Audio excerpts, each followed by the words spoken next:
গৰাকী দৰ্শকক মই ডিম্পিয়ে স্বাগতম জনাইছো এই মুহূৰ্তৰ এক খবৰ লৈ আহিছো আপুনি বিদ্যুৎ মাচুল পৰিশোধ কৰিব পৰা নাই নেকি যদি হে পৰা নাই তেন্তে আপোনাৰ বাবে আছে এটা ভাল খবৰ কম আদায়েৰে সম্পূৰ্ণ বকেয়া পৰিশোধ কৰাৰ ব্যৱস্থা গ্ৰহণ কৰিছে বিদ্যুৎ বিভাগে এই মুহূৰ্তৰ সেই খবৰ লৈ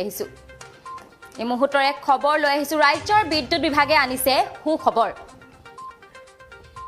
সময়মতে বিদ্যুৎ মাচুল পৰিশোধ নকৰা সকলৰ বাবে আছে সুখবৰ আৰু কম আদায়েৰে সম্পূৰ্ণ বকেয়া পৰিশোধ কৰাৰ ব্যৱস্থা গ্ৰহণ কৰিছে বিদ্যুৎ বিভাগে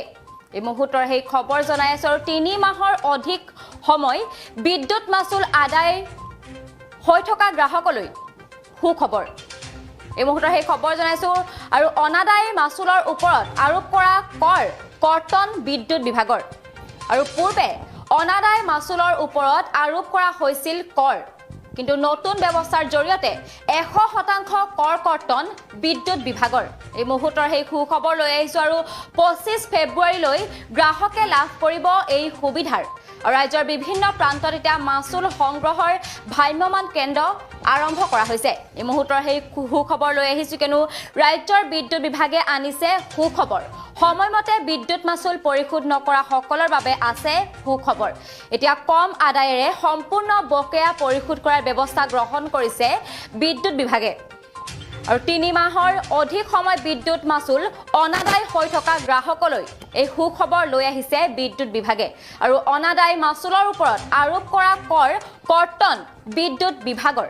আৰু পূৰ্বে অনাদায় মাচুলৰ ওপৰত আৰোপ কৰা হৈছিল কৰ কিন্তু নতুন ব্যৱস্থাৰ জৰিয়তে 100% কৰ কৰ্তন কৰা হৈছে বিদ্যুৎ বিভাগৰ ফালৰ পৰা এই মুহূৰ্তৰ সেই খবৰ জনাইছো আৰু 25 ফেব্ৰুৱাৰীলৈ গ্ৰাহকে লাভ কৰিব এই বিশেষ সুবিধা আৰু ৰাজ্যৰ বিভিন্ন প্ৰান্তত ইতিমধ্যে মাচুল সংগ্ৰহৰ বাবে ভ্ৰাম্যমান কেন্দ্ৰ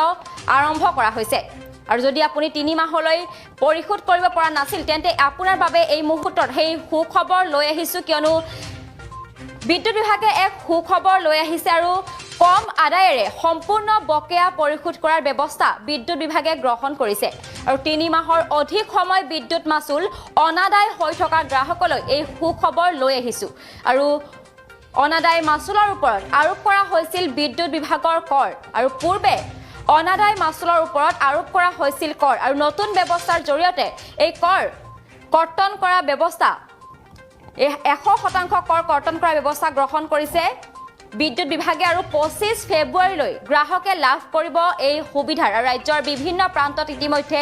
মাচুল সংগ্ৰহৰ ভ্ৰাম্যমান কেন্দ্ৰ আৰম্ভ কৰা হৈছে এই মুহূৰ্তৰ সেই সুখবৰ লৈ আহিছো কিয়নো ৰাজ্যৰ বিদ্যুৎ বিভাগে আনিছে এই সুখবৰ সময়মতে বিদ্যুৎৰ মাচুল পৰিশোধ নকৰা সকলৰ বাবে এই মুহূৰ্তত এটা সুখবৰ আছে আৰু কম আদায়েৰে সম্পূৰ্ণ বকেয়া পৰিশোধ কৰাৰ ব্যৱস্থা গ্ৰহণ কৰিছে বিদ্যুৎ বিভাগে আৰু 3 মাহ অধিক সময় বিদ্যুৎ মাচুল অনাদায় হৈ থকা গ্ৰাহকলৈ এই সুবিধা আৰু অনাদায় মাচুলৰ ওপৰত আৰোপ কৰা কৰ কৰ্তন কৰা হৈছে আৰু পূৰ্বে অনাদায় মাচুলৰ ওপৰত আৰোপ কৰা হৈছিল কৰ কিন্তু নতুন ব্যৱস্থাৰ জৰিয়তে 100% কৰ কৰ্তন বিদ্যুৎ বিভাগৰ আৰু আমাৰ হাতত আছে ভাষ্য এই মুহূৰ্তত ভাষ্য আগবঢ়াইছো গ্ৰাহকসকলৰ সুবিধাৰ্থে 100% অধিক শুল্ক ৰেহাই আঁচনি এটা ঘোষণা কৰা হৈছে ইয়াৰ আগতেও আছিলে আপোনাৰ 20,000 টকাৰ ওপৰৰ যিসকলৰ জমা আছে ধন তেওঁলোকৰ কাৰণে 6% ৰেহাই এটা আঁচনি ঘোষণা কৰা হৈছিলে এতিয়া আকৌ নতুনকৈ বিবেচনা কৰি 100% 100% আপোনাৰ সুত ৰেহাইৰ এটা আঁচনি ঘোষণা কৰিছে যিটো আঁচনি থাকিব 25 ফেব্ৰুৱাৰীলৈকে আৰু কালি এজন কনজিউমাৰ আহিছে কালি আহিছে তেওঁৰ প্ৰায় 62,000 টকা জমা হৈ গৈছিলে তেওঁ লাইনটো কাটি থোৱা হৈছিলে বহুত দিন তেওঁ এই আঁচনিটোৰ কথা গম পাই পিনে তেওঁ আহিলে প্ৰায় 25,000 টকাৰ অধিক শুল্ক ৰেহাই পাইছে মানে যিসকল ধৰক গ্ৰাহকৰ 3 মাহ বা ততোধিক বিদ্যুৎ কটা আছে আৰু বহুত টকা জমা হৈ গৈছে তেওঁলোকে গোটেই সম্পূৰ্ণ 100% সুত ৰেহাই আঁচনি পৰা মানে বহুত লাভান্বিত হ'ব বুলি মই ভাবোঁ আৰু সেইকাৰণে গাঁৱে গাঁৱে আমাৰ কলিয়াবৰ বিদ্যুৎ উপসংমণ্ডলৰ তৰফৰ পৰা মাইক লৈ এনাউন্সমেণ্ট কৰা হৈছে গোটেই প্ৰায় কলিয়াবৰ গোটেইখিনি অঞ্চলতে ঘোষণা কৰা হৈছে গাঁৱে গাঁৱে যাতে মানুহে এই সুবিধাটো ল'ব পাৰে তাৰোপৰি কলিয়াবৰ বিদ্যুৎ উপসংমণ্ডলৰ তৰফৰ পৰা প্ৰায় 10-12টা জেগাত আউট কালেকশ্যন চেণ্টাৰ পতা হৈছে যাতে দূৰৰ ভিতৰুৱা অঞ্চলৰ মানুহখিনিয়ে ইমান দূৰ কষ্ট কৰি আহি যাতে বিল পৰিশোধ কৰিবলগীয়া নহয় তেওঁলোকে যাতে নিজৰ ঘৰৰ ওচৰতে বিল পৰিশোধ কৰিব পাৰে তাৰ বাবে এই সুবিধা দিয়া হৈছে